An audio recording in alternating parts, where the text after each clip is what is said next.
এই দুনিয়ায় অনেক মানুষ মনে করে আমি নামাজ পড়ি, রোজা রাখি, তাসবিহ পড়ি, তাই আমি আল্লাহর প্রিয়। কিন্তু সে হয়তো নিজের কথা, আচরণ, অহংকার, রাগ কিংবা অবহেলার মাধ্যমে মানুষের হৃদয় ভেঙে দিচ্ছে।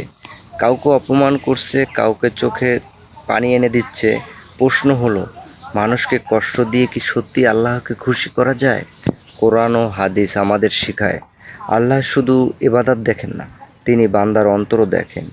যে মানুষ আল্লাহর সৃষ্টি মানুষকে ভালোবাসে, সম্মান করে, কষ্ট দেয় না, আল্লাহ তার প্রতি রহম করেন। কারণ মানুষের হৃদয় ভাঙা খুব সহজ, কিন্তু সেই ভাঙা হৃদয়ের আর্তনাদ সরাসরি আসমানে পৌঁছে যায়।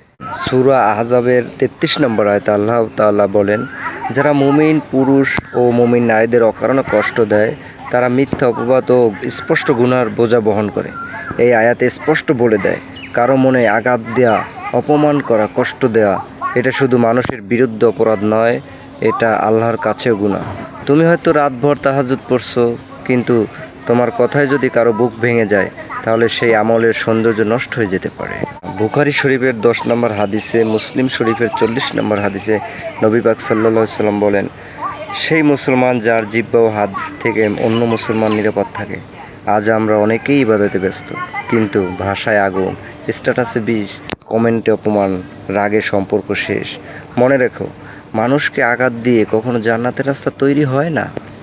তিরমিজি শরীফের 1924 নম্বর হাদিসে রাসূল পাক সাল্লাল্লাহু আলাইহি ওয়াসাল্লাম বলেছেন, যারা মানুষের প্রতি দয়া করে, রহমান তাদের প্রতি দয়া করেন। তুমি যদি মানুষের দুঃখ বোঝো, কাউকে ছোট না করো, ক্ষমা করো, মানুষের পাশে দাঁড়াও, আল্লাহ তোমার পাশে দাঁড়াবেন। কারণ আল্লাহর কাছে সবচেয়ে সুন্দর মানুষ সেই, যার অন্তরে দয়া আছে।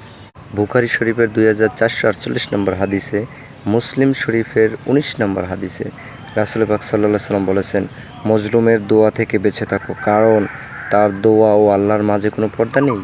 তুমি হয়তো কাউকে কাঁদিয়ে ঘুমিয়ে পড়ছো, কিন্তু সেই মানুষটা হয়তো রাতের অন্ধকারে হাত তুলে বলেছে, হে আল্লাহ, আমার বিচার আপনি করুন।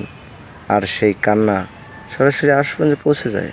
মুসনাদে আহমদ 9675 নম্বর হাদিসে আছে, এক নারী অনেক নামাজ পড়তো, রোজা রাখতো, কিন্তু সে প্রতিবেশীদের কষ্ট দিত।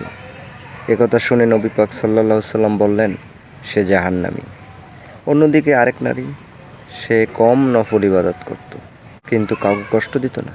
নবী পাক সাল্লাল্লাহু আলাইহি সাল্লাম বললেন, সে জান্নাতি। দেখো, আল্লাহ শুধু সিজদা গোনেন না, তিনি মানুষের হকও গোনেন। আল মুজাম্মুল আওসাত 5937 নম্বর হাদিসে আছে, রাসূল পাক সাল্লাল্লাহু আলাইহি সাল্লাম বলেছেন, আল্লাহর কাছে সবচেয়ে প্রিয় মানুষ সে, যে মানুষের সবচেয়ে বেশি উপকার করে।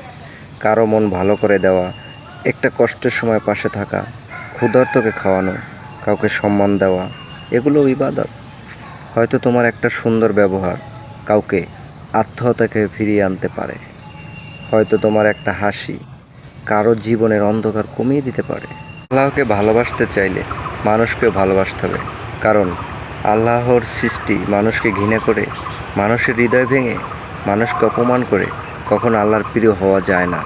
মনে রেখো, মানুষের হৃদয় কাবার থেকেও সম্মানিত। কাবা ভাঙলে মানুষ আবার বানাতে পারে। ভাঙা হৃদয়ের জোড়া লাগানো খুব কঠিন।